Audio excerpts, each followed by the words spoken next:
Hola, ¿qué tal amigos de YouTube? ¿Cómo están? Yo soy Hugo Cerratos y es un placer darles la bienvenida en un programa más del Café de los Martes. Hoy nos acompaña una persona que se ha distinguido por su interés en un tema trascendente para México, la educación. Ella es directora de Mexicanos Primero Jalisco. Se trata de Paulina Hernández Morales, que tiene una maestría en administración del TEC de Monterrey.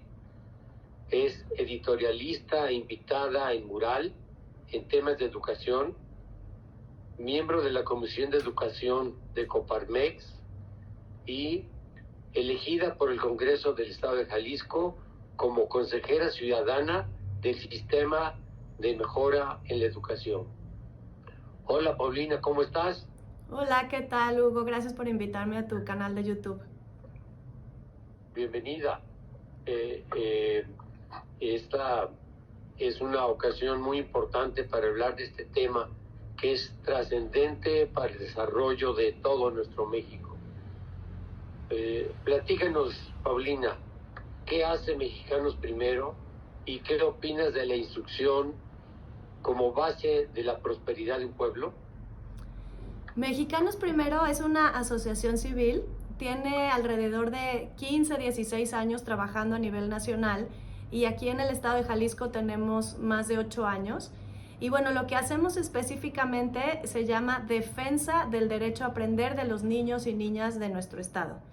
¿Qué buscamos? Bueno, como tú bien sabes, el artículo 3 de la Constitución señala que todos los mexicanos y mexicanas tenemos derecho a una educación de calidad.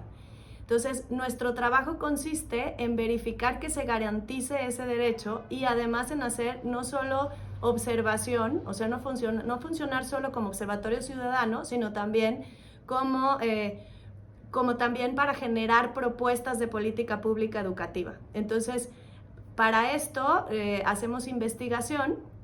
¿Qué quiere decir? Buscamos información sobre cómo están formados los docentes, sobre cómo está el nivel de inglés, cómo se enseña inglés, por ejemplo, en las escuelas públicas, sobre el presupuesto, el ejercicio del gasto público, sobre la última que sacamos aquí en el estado fue sobre las escuelas normales, que es donde se forman a los futuros maestros de las escuelas públicas, cómo se eligen a los maestros de las escuelas. Entonces, con toda esa información buscamos estadísticas, datos educativos, información de las evaluaciones que se les hacen tanto a los docentes como a los estudiantes y a partir de ahí generamos propuestas de política pública que entregamos a las autoridades, a los tomadores de decisiones, con el fin de tener una educación que se garantice para todos nuestros niñas y niñas. ¿Qué queremos?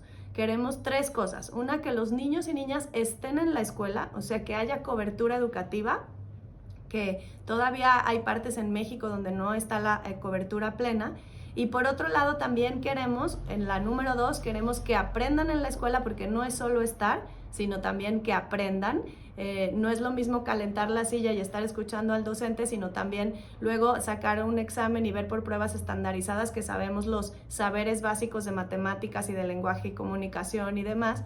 Y esa es la segunda cosa que queremos. Y la última es que participen de la escuela. ¿Por qué? Porque queremos ciudadanos comprometidos y participativos, como tú, por ejemplo, que estás generando este programa de YouTube. Eres un ciudadano participativo, pero eso lo queremos formar desde que sean niños y niñas, que participen en su escuela, que pinten las bardas, que organicen kermeses, que busquen que su escuela pública sea un generador de desarrollo para su comunidad. Entonces, esas son las 3 cosas sobre las que trabajamos en Mexicanos Primero. Oye, Pau, con esta problemática que hemos venido padeciendo desde hace algunas épocas, que es la pandemia, ¿qué tanto ha afectado la pandemia a la educación? ¿Cuál es la problemática de la educación a distancia en las escuelas? ¿Cuál es su opinión? ¿Tenemos algún avance? ¿Tenemos algún retroceso? ¿Cuál es la principal problemática? ¿Ha habido algún abandono de las escuelas? ¿Se ha habido mantenimiento a las mismas? ¿Cómo ves todo este aspecto, Pau? Fíjate que ha sido un problema el tema de la pandemia a nivel internacional, no solo en México, pero obviamente los que tenemos peores condiciones, ni siquiera educativas, pero de desarrollo, económicas, de pobreza, de marginación, hemos padecido más la pandemia. La pandemia ha generado que se incrementen las brechas de desigualdad. Justamente los niños y niñas que tienen acceso a más cosas, vamos a decirlo así, a internet en su casa, a computadoras, a tener un papá o una mamá que estén al pendiente, que tengan un escritorio, que tengan los materiales didácticos desde sus hogares, esos niños lo han padecido menos. Sin embargo, los niños y niñas que no tienen vamos a decir, infraestructura básica para la educación desde sus hogares, como pudiera ser ahora el internet, complica que hayan tenido aprendizajes durante los tiempos de la pandemia, ¿no? Entonces, eso generó que se incrementen las brechas de desigualdad. Es decir, que los que estén en peores condiciones tengan el peor acceso a la educación, ¿no? Entonces, en Mexicanos Primero trabajamos por algo que le llamamos que origen no signifique destino, que si tú naciste en una condición, a través de la educación puedas tener un destino distinto, o sea, que sea un movilizador social la educación. Y creemos que la pandemia hizo todavía más complicado esto de que origen no signifique destino. Ahora, de las problemáticas en específico que me preguntas, salió que 4 de cada 10 estudiantes en temas de lenguaje y comunicación no tienen los saberes básicos, estoy hablando de primaria, y 5 de cada 10 de matemáticas no tienen los saberes básicos de matemáticas. Después de las pruebas Planea, vamos a decir, al terminar el ciclo escolar pasado, que terminó aproximadamente en junio del 2021. Entonces, eso genera un rezago educativo. Otro tema también es el abandono escolar. El abandono, ¿cómo se genera? Bueno, normalmente hay un abandono tradicional que en México se vive en las etapas de secundaria y de educación media superior, que los jóvenes abandonan la escuela por distintas razones, pero en la pandemia se incrementó, creemos que se incrementó porque todavía no hay datos oficiales, porque al no tener en casa a lo mejor todas las cuestiones básicas para alimentarse y para sobrevivir, porque hubo pobreza, hubo desempleo, hubo condiciones económicas que lo hicieron más complicado, los jóvenes dejaron de estudiar o simplemente porque no tenían, como comentábamos, internet o computadoras en sus hogares, ¿no? Entonces, eso genera abandono escolar y es otra de las preocupaciones o de las consecuencias negativas que pudo haber tenido la pandemia. Y finalmente, también el tema de la salud socioemocional. Niños y niñas que al no convivir con otros niños y niñas de su misma edad, al no estar con la cercanía de otros seres humanos, al no estar a lo mejor vigilados o cuidados o protegidos por sus familiares, porque desgraciadamente las escuelas fue lo último que se abrió. Se abrieron primero los centros comerciales, las oficinas, las fábricas, el transporte público, todo se abrió antes que las escuelas y entonces papás y mamás tenían que salir a trabajar y los niños y niñas se quedaban en casa. Entonces, eso hizo también complicada la situación para la salud socioemocional. Entonces, esas 3 cosas creemos que son las principales preocupaciones de la pandemia y que hay que buscar cómo recuperamos posterior a la pandemia, ahora que pues ya hemos vuelto en este ciclo escolar y que ahora en este enero que ya estaremos tratando de acercarnos más a la presencialidad, pues sí buscar que se recupere eso, ¿no? Los aprendizajes, las personas que perdimos, es decir, los que pudieron haber abandonado la escuela y también la salud socioemocional. Pues creo que es algo trascendente en donde tenemos mucho que avanzar, pero realmente uno de los aspectos más importantes es con respecto a la respuesta y a la participación y capacitación que haya habido por parte de nuestras autoridades en capacitar adecuadamente a los maestros. Hay la colaboración, el apoyo y la instrucción adecuada para que los maestros puedan hacer frente a este tipo de problemáticas que se requieren para poder dar instrucción y atención a todos nuestros alumnos desde la primaria y la secundaria? Es una pregunta complicada porque no es solo la formación de los docentes en tiempos de pandemia, sino también el rezago de formación de docentes que habíamos tenido desde épocas anteriores, ¿no? México es un país que no ha tenido los más altos niveles educativos tradicionalmente y ahí te pongo el ejemplo de las pruebas PISA, que son unas pruebas estandarizadas que se hacen a nivel mundial, se hacen a todos los jóvenes de 15 años de los países que están en la OCDE. Y en esas pruebas, por señalarte un dato, hablando de lectura, tenemos que en México el punto 07 de parte de los jóvenes de esos 15 años que se les hicieron estas pruebas, no sabían distinguir cuando leían un texto qué era opinión y qué era un hecho, o sea, diferenciar entre un hecho y una opinión de algo que leían. Entonces, eso ya viene, el rezago educativo viene desde antes, ¿no? El tema de formación de docentes también viene desde antes de la pandemia. Entonces, sí creemos que el gobierno tiene que tomar decisiones adecuadas. Por ejemplo, ahorita un tema que a nosotros nos parece grave es cuánto se le está invirtiendo a la formación de los maestros a nivel federal. Creo que son menos de 200 pesos anuales por docente lo que el gobierno federal está invirtiendo este año 2022, ¿no? En presupuesto. Me pregunto, para los empresarios o empresarias que nos escuchen, ¿cuánto invierten en formación de su personal, de sus colaboradores? Supongo que es una cantidad mucho mayor que 200 pesos al año, ¿no? Entonces, si nosotros estamos pensando que los maestros son los que forman a nuestros niños y niñas, que en sus manos está el futuro de México, creemos que sí se le debe de invertir mucho más a los docentes, no solo en la parte de tecnología, porque la tecnología es un fin, es un medio para lograr un fin, que es formar a una persona, pero sí creemos que es importante pues que haya actualizaciones en base tecnológica para nuestros docentes, pero también en todo este tema de salud socioemocional que hay que recuperar en esta época de la pandemia, también en cómo pedagógicamente recuperar los aprendizajes que perdimos y debimos de haber adquirido en el año y medio que ha pasado desde que inició la pandemia, ¿no? Entonces, sí creo que es algo que se debe de invertir más, y también en infraestructura educativa. Mencionabas algo del abandono de las escuelas. Cuando se cerraron las escuelas por tiempos de pandemia, hubo también vandalismo, ¿no? Entonces, hubo escuelas que fueron vandalizadas, que se les robaba el cableado, el cobre, no sé, hasta material inclusive de la propia construcción de la escuela.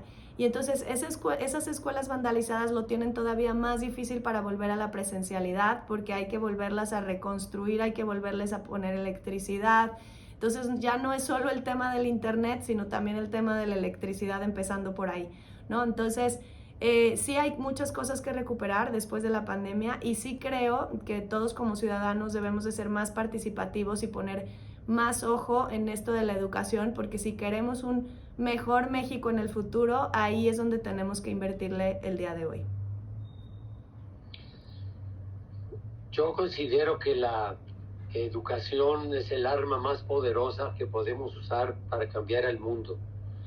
Y esto que tú nos comentas nos inquieta, y te quisiera preguntar específicamente qué podemos hacer nosotros como sociedad, cómo podemos colaborar con Mexicanos Primero Jalisco, porque es algo trascendente y que desde luego debemos de aportar cada quien nuestro granito de arena para poder apoyarlos a ustedes en esta labor tan interesante que están llevando a cabo. ¿Cómo se financian ustedes?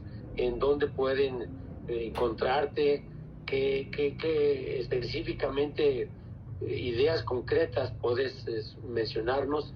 Porque estoy seguro que va a haber muchas de las personas y amigos que pueden estar interesados en aportar ideas, dinero, esfuerzo, dedicación, algunas ideas que tú nos puedas dar a este respecto, Peu. Sí, bueno, Mexicanos Primero se financia de forma privada. ¿Por qué? Porque precisamente como hacemos observaciones, críticas, pero también propuestas de política pública, no podemos tener dinero público dentro de nuestro propio presupuesto, ¿no? Entonces, con eso ya tenemos como más libertad y no tenemos nada de conflicto de interés. Entonces, una manera de aportar, pues es directamente con nosotros. Tenemos una página de internet, www.mexicanosprimerojalisco.org. Tenemos Instagram y tenemos Twitter y tenemos Facebook, y ahí es Mexicanos 10JAL o sea, mexicanos como si dijera primero JAL. Lo que sí los invitaría, y yo creo que eso es algo importante, es que todos los que estén escuchando esto, pues que sí busquen siempre promover y cuidar esto que se le llama a nivel internacional el interés superior de la niñez. O sea, pensemos en los niños. En pandemia pensamos siempre en los adultos y tomamos las decisiones por los adultos y no pensamos que los niños llevaban encerrados más que todos los adultos todo el tiempo.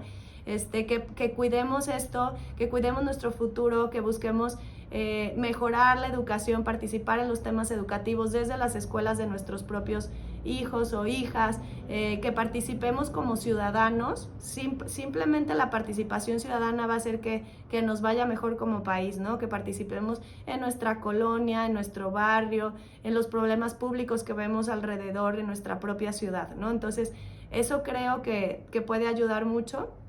Y bueno, y finalmente siempre buscar que algo que decía Malala, que fue la que se sacó el premio Nobel en 2014 de Pakistán, Malala, el premio Nobel de la Paz, ella decía que para que una sociedad avance, tenemos que cuidar a todos los miembros de esa comunidad. Y entonces, si un miembro se rezaga, toda la sociedad se rezaga. Entonces, siempre pensar en los que más necesitan, en buscar que todos los que tienen o utilizan este servicio o este derecho que tenemos los mexicanos de la educación pública, que sea una educación de calidad para que nuestros ciudadanos, nuestros niños y niñas no se rezaguen y tengan todas las herramientas, todas las habilidades y todas las capacidades para desenvolverse en una vida futura y para que tengan un destino distinto al que a lo mejor tuvieron al principio de su vida. Oye, Pau, ¿esta problemática también se presenta en las escuelas particulares o nada más en las escuelas del gobierno? ¿Cuál es tu análisis con respecto a esto?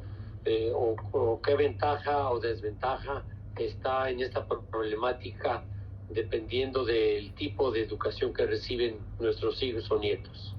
Bueno, hablando de eso, sí te pudiera decir que los exámenes, por ejemplo, los que te hablé de las pruebas PISA, que son a nivel internacional, e inclusive las pruebas Planea, que también te hablé al final de la pandemia, que se les hicieron exámenes a los niños, se hacen en colegios particulares y en escuelas públicas, se hacen en ambos. Entonces, esos promedios que te di de 4 de cada 10 que no tienen los saberes básicos de español, hablando de las pruebas Planea, o del punto 07 que te hablé, que no sabían distinguir de los jóvenes entre hecho y opinión, eso es tomado desde el promedio de las escuelas totales de nuestro país, ¿no? Entonces, sí se toma en cuenta también las privadas y las públicas.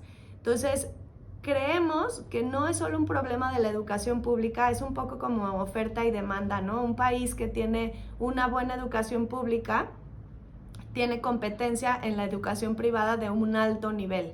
En cambio, cuando tenemos una baja educación pública, es complicado que la educación privada invierta demasiado en tener niveles educativos más altos. A lo mejor la educación privada invierte más en infraestructura educativa, vamos a decir, en canchas de fútbol y en instalaciones deportivas y ese tipo de cosas, en auditorios y centros culturales y demás, pero no es tanto la educación en sí o la formación que se le da a los niños y niñas. Y yo creo que sí tenemos que pensar en todos, ¿no? No nomás en pensar, oye, mis hijos están en escuela privada y solo pensar en las escuelas privadas, sino siempre esta parte de hay que pensar en general, hay que pensar como mexicanos y hay que buscar que nuestra educación, que además la Secretaría de Educación Pública Federal es rectora para todas las escuelas, sean públicas o privadas, ¿no? Entonces,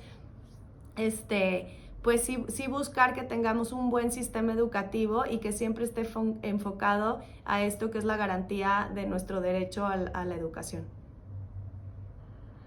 Pau, ha sido un tema muy bien expuesto, muy claro. Creo que nos has despertado la inquietud y la posibilidad de poder colaborar. Estoy absolutamente seguro que va a haber alguna respuesta de parte de nuestros amigos en seguirte en tus redes sociales, en dar apoyo económico y social y participar más activamente en esta problemática, porque yo creo que Los fracasos que nos aquejan como país son en gran parte el fracaso de nuestros sistemas educativos. Debemos de participar todos. Te agradecemos muchísimo tu interés y tu gran exposición que nos has dejado aquí, una gran inquietud. Les agradecemos a todos que nos hayan acompañado en un programa más de El Café de los Martes. Les recordamos que deben de dar like a este video y por supuesto enviarnos por escrito sus comentarios, sus preguntas, sus inquietudes, sus dudas, que mucho agradecemos. Yo soy Hugo Serratos y los espero en un programa más del Café de los Martes. Muchas gracias, Pau. Gracias, hasta luego a todos.